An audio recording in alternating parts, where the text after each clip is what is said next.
પાટણની કે જ્યાં પાટણ ધારાસભ્ય કિરીટ પટેલ કે જે મહત્વનો નિર્ણય કરી શકે છે। વિધાનસભામાં કોંગ્રેસના દંડક પદેથી રાજીનામું આપવા માટે કિરીટ પટેલ મક્કમ। આજે 3 વાગે દંડક પદથી રાજીનામું આપવાની જાહેરાત કરી ચૂક્યા છે। એસસી મોરચામાં નિમણૂકને લઈ કિરીટ પટેલ પ્રદેશ મોવડી મંડળને અલ્ટિમેટમ આપ્યું છે।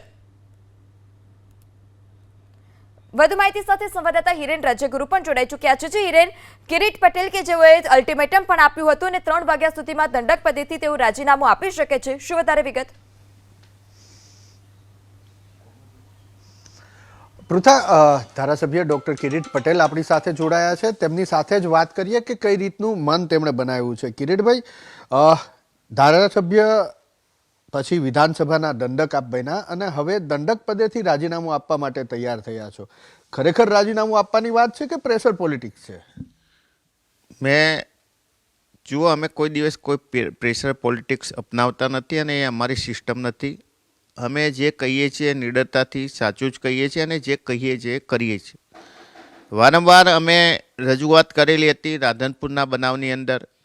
રાધનપુરની અંદર જે બનાવ બન્યો એની અંદર અમારા પ્રદેશ નેતા, વિરોધ પક્ષના નેતા અને અમારા પ્રભારી તમામ લોકો હાજર હતા અને એના પછી વારંવાર જે રીતે અમારા વિરુદ્ધમાં 2017ની અંદર અને 2022ની અંદર કામ કર્યું હોય એ લોકોને પ્રમોશન આપવામાં આવે અને મેં ચૂપ બેસી રહીએ તો અમારા જે સાચા કાર્યકરો છે એમના મનની અંદર ચોક્કસ વેદના થાય, એમને આક્રોશ આવે અને અમે જે ચૂંટણી જીતીએ છીએ અમારા કાર્યકરોના આધારે જીતીએ છીએ।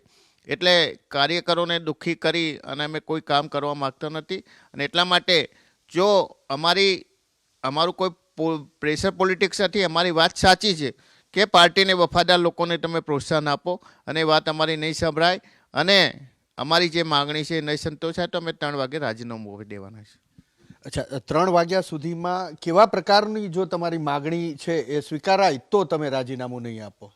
જો સૌથી પહેલાં તો રાધનપુરની અંદર જે બનાવ બન્યો હતો અને ચાલુ સભાએ અમને જે ડિસ્ટર્બ કરવાનો પ્રયાસ કર્યો એ બાબતે હજુ સુધી કોઈ એક્શન લેવામાં આવ્યા નથી। અમે વાત કરી હતી કે જે લોકોએ અમને ડિસ્ટર્બ કરવાનો પ્રયાસ કર્યો છે એમને તાત્કાલિક સસ્પેન્ડ કરવા જોઈએ, એના પણ કોઈ એક્શન લેવાયા નથી અને ફરીથી જે લોકોએ અમારા વિરુદ્ધમાં કામ કર્યું હતું એવા લોકોને એસસીની જે કમિટી બની એ સ્ટેટ લેવલની અંદર એવા લોકોને સ્થાન આપવામાં આવ્યું તો મારા મત વિસ્તારના જે એવા લોકોને સ્થાન આપવામાં આવ્યું એમને દૂર કરવામાં આવે। કિરીટભાઈ, જો તમને હું 2017થી ઓળખું છું, તમે લડાયક મિજાજ ધરાવો છો, તો પદ ઉપર રહી અને લડાઈ લડવાના બદલે પદ ત્યાગ કરવો એ કેટલું વ્યાજબી? જો પદ ઉપર રહેવાથી અને પદ છોડવાથી અમને કોઈ નુકસાન થવાનું નથી। અમે દંડક નહોતા છતાં પણ વિધાનસભાની અંદર જે રજૂઆતો કરવાની હતી તમે અત્યાર સુધીનો રેકોર્ડ જુઓ।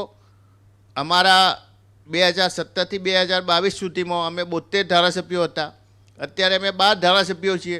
પહેલી ટર્મની અંદર સૌથી વધુ પ્રશ્નો પૂછ્યા હોય વિધાનસભાની અંદર, સૌથી વધુ વખતે જુદા જુદા મુદ્દા ઉપર અમે ચર્ચાઓ કરી હોય કે બિલ હોય એ બિલ ઉપર સૌથી વધુ ચર્ચાઓ કરી હોય તો એમાં હું અભિમાન નથી લેતો, પણ તમે તપાસ કરશો તો વિધાનસભાની અંદર 1 મિનિટનો રેકોર્ડ હોય સૌથી વધુ ચર્ચાઓમાં અને સૌથી વધુ સમય સુધી ચર્ચાઓમાં મેં ભાગ લીધેલો છે।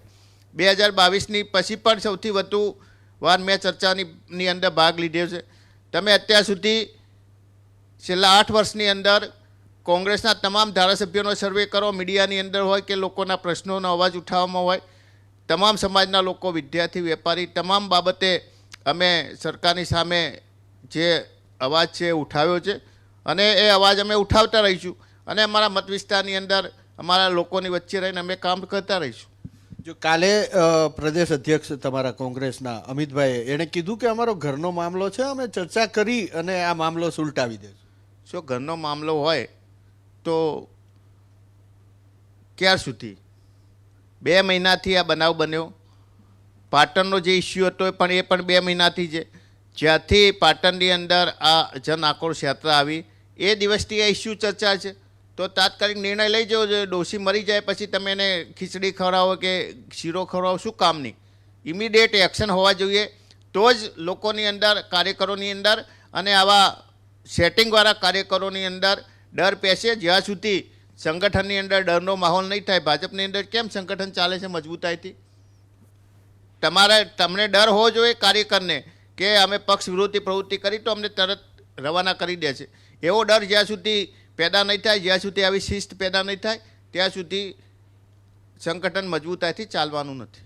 જો કિરીટભાઈ, તમે સેટિંગની વાત કરી તો વારંવાર એવું સંભળાય છે કે કોંગ્રેસમાં સેટિંગ ચાલતું હોય છે.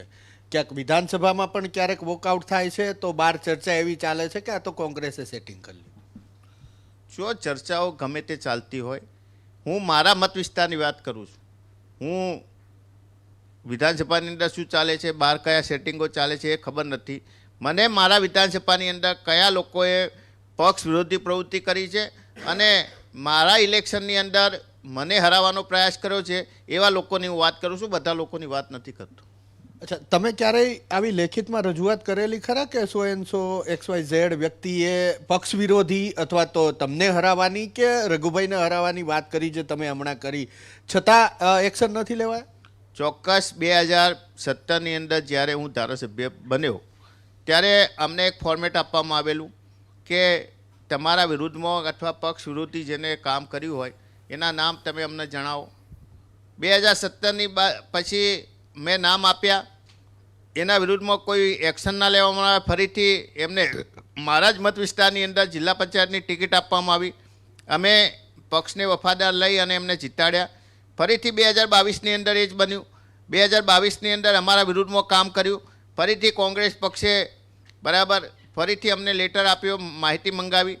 તો માહિતી અમે નામ આપ્યા 3 જણાના.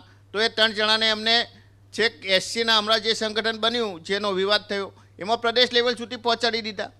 તો શું જે અમારે કામ કરે અને અમારી સાથે વફાદારીથી જે કામ કરતા હોય એમને પડતા મૂકી અને અમારા વિરુદ્ધમાં કામ કર્યું હોય એવા લોકોને તમે પ્રમોશન આપી દો તો અમારી સાથે કોણ રહેશે?